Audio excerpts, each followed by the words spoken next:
Và xin được hân hoan chào đón toàn quý vị. Chúng ta đang có mặt để tham dự sự kiện giới thiệu dự án ở ga Central City, nâng tầm trục sông.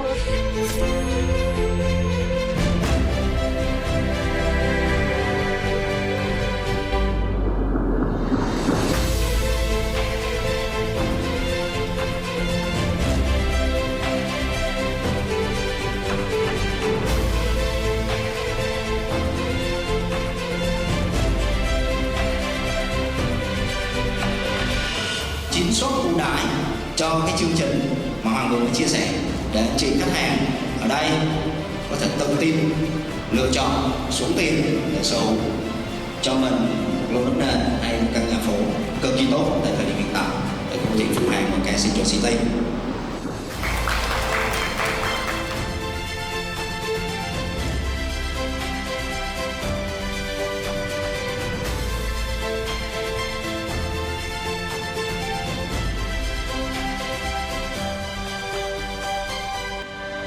Thì âm nhạc trung bộ.